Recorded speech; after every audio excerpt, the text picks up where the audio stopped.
Hey guys, Tammy here. And in this video, we're going to talk about creating a parenting plan with a narcissist. Now, this is a conversation that came up in one of my groups in the last week where somebody was saying, like, I'm pretty new to this. I'm just in the beginning stages of trying to create a parenting plan with my narcissistic co-parent. And I don't really know what to think about, what to think through, what to make sure is in there, maybe what to make sure isn't in there. What kind of tips and tricks do you have for me?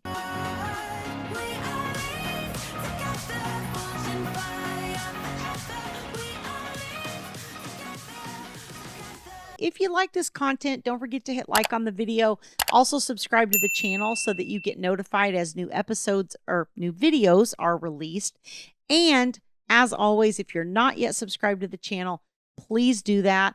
And look, if there's a topic that you'd like to hear me talk about, you can comment it on this video, and I will do my best to create that. I come in and I read these and I try to reply to your comments as much as I can. And, I want to be able to help you out. So if there's a specific topic you want to know about, feel free to comment about that and I will try to do that for you. So when we're creating a parenting plan with a narcissist, one of the things you have to understand is that it needs to be very detailed because narcissists are king of the loophole. Okay, that's probably what I should have titled this video, King of the Loophole. But they're always looking for that little thing where they can manipulate. And when they can manipulate, a lot of times they'll even manipulate at different times, whatever's convenient for them in that moment. So when you are creating a parenting plan, you want to think through like pick up and drop off times. I like specific times. It can say after school, but it should say after school or at this time if school is not in session. And drop offs will be at school or at this time if school is not in session. So if you just leave it as drop off at school, pick up at school, okay, well, on a non-school day, what do you do? Okay, so you need to make sure that it's got those specifics in there. One of the things I also see become problematic is, okay, if a parent drops off at 8 and the other parent doesn't pick up till after school, then whose parenting time is it during the day? What if the child gets sick during that time? Okay. And so a lot of times a parenting plan will say something like the parent will drop off at 8 a.m. Parent B's, parenting time will be deemed to have started at 8 a.m., but their pickup will be 3 p.m. So then that means that the parent picking up that day is still responsible. Or you could say one parent drops off at 8 a.m., but that parent will be deemed to be the on-duty parent until school lets out at 3 p.m. and the child is picked up by the other parent. I know this seems like really ticky-tacky, but honestly, this is one of the big things that happens is people go back and forth. No, you take off work. No, you take off work. No, I've had X number of sick days. Well, not my problem. It's your parenting time, and this becomes a point of contention. You also need to state on transportation who's doing the pickups and drop-offs. I personally tend to be in favor of receiving parent to pick up. Because if you're going to pick up the child hasn't seen you in a few days, you pick them up, it's a happy occasion, right? If you're driving them to drop them off to the other parent, that's more of a negative experience for your child because they're having to say goodbye to you. So I try to do receiving parent to pick up. I know you can't always do that because of schedules and, logistics and whatnot. But I think where you can, that's a good idea. Obviously, you're going to have a holiday schedule. Courts tend to rotate the major holidays, and you don't have to do all holidays. You can choose the two of you can choose which holidays that you want to divide up. Some people celebrate Thanksgiving, some don't. Some people care about Halloween, some don't. Children's birthdays are usually a significant piece. Your birthday, do you want the kids on your birthday or do you prefer not? Maybe. I always preferred not. A lot of parents go, I want my kid, it's my birthday. And I'm always like, really? I always want my kid to go away on my birthday. I even rarely celebrate with my kids now and they're adults. So, some years I do. I'm not necessarily opposed to it, but I don't know. I just always kind of wanted to go and have some fun adult experience or whatever. Just go to dinner and a concert with my husband or, something along those lines that just didn't really involve my kids, but that's just me personally. But something for you to think about of whether you want that to be in there. Obviously, Mother's Day and Father's Day is typically in there from the court. But I think what people think about a lot is like, okay, we're going to rotate, let's take Christmas since, we're coming up on that here pretty soon. Mom will have Christmas in even years. Dad will have Christmas in odd years, right? A lot of times that's what people think of. But we also want to define what Christmas is. Is Christmas only Christmas Day? Is it 8 a.m. to 8 p.m.? Is it an overnight? Is it 8 a.m. to 8 a.m. the next day? Is it a block of time? You could define Christmas as, the 23rd through the 27th. I think that's what it's defined as is in Thomas's agreement. All of these specifics, and if you define it as something like 23rd through the 27th, when's the transition? Because the kids won't be in school probably, right? So is transition after school on, or 3 p.m. on the 23rd? Or is it, as soon as school lets out through whatever? Like, you just need to sit down and think about all these things from a practical perspective.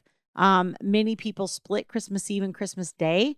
I'm not a big fan of that. I don't like the children having to go between two homes and two different sets of family and all of that for their Christmas holiday. I think it's better for them to have one full experience in each home with the family. And I talked about this a few videos ago where Thomas and I just sort of shifted our Christmas to New Year's on the years that we didn't have them for Christmas. So this is a good thing to think about. Holidays are something that becomes kind of manipulative for the other, for a narcissistic person in particular.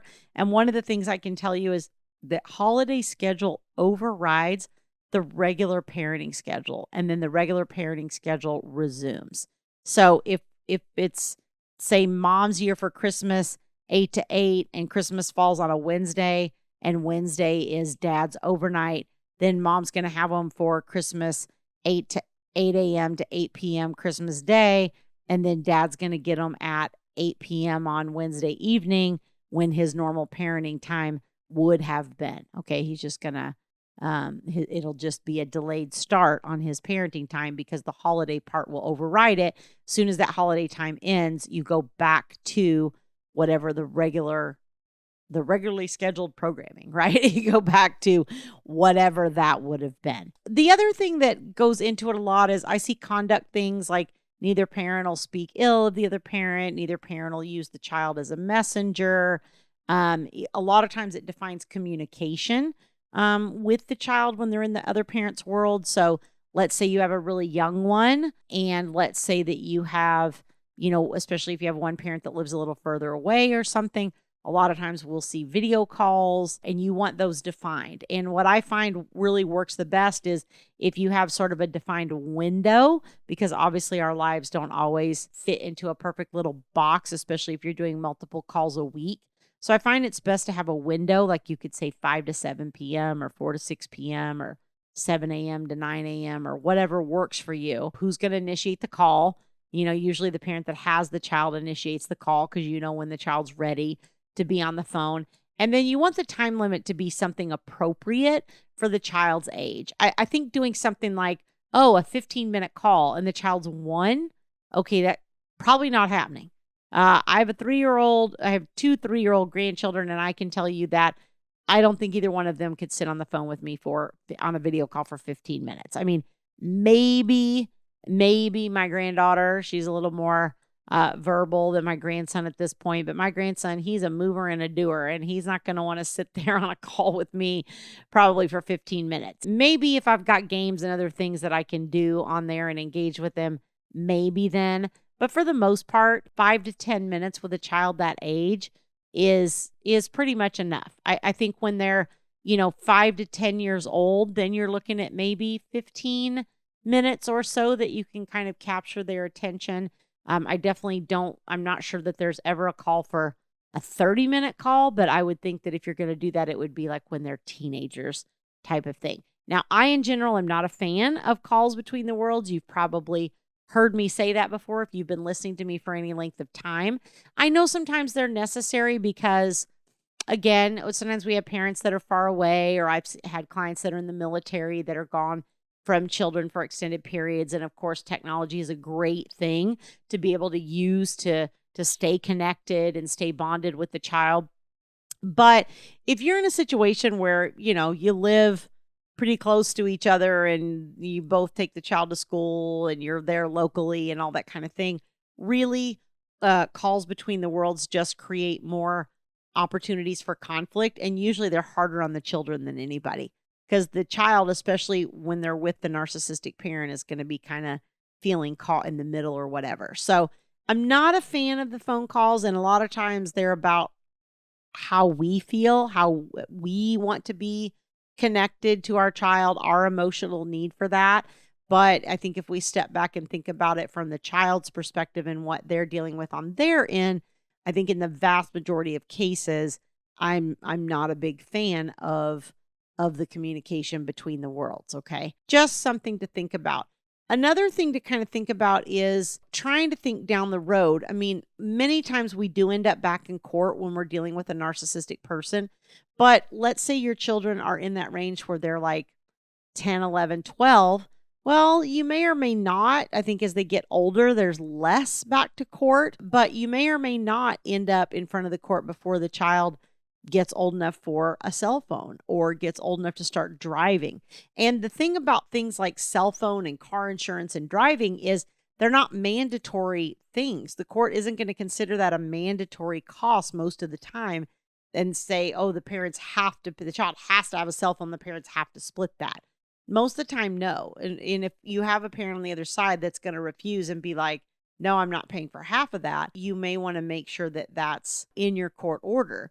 Or, I talked about a couple videos ago where the cell phone can create a lot of conflict. So maybe your order is that whatever device each parent has stays in their world and doesn't go with the child to the other parent's home, just because, again, the back and forth is a problem. Try to think through all the practical issues of what you're dealing with right now in co-parenting with this narcissistic person. I definitely would want to order in there that your communication go through some kind of parenting app. I'm a big fan of Our Family Wizard. That's probably my favorite.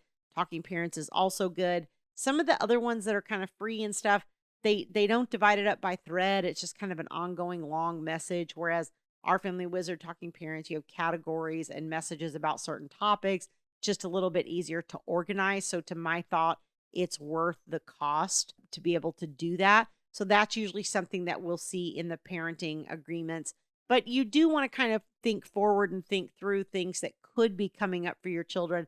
How are you going to deal with extracurriculars? Do you have to have each other's permission? What if it's an extracurricular that's only on your parenting time? What if you're paying for it and it's only on your parenting time? Do you still need the other person's permission? Extracurriculars kind of become one of those sticky areas a lot of times, particularly when one parent doesn't feel like they can afford it or doesn't have the funds for it and the other parent wants to enroll them. Those are kind of my quick and dirty things to think about when you're creating a parenting plan with a narcissistic co-parent.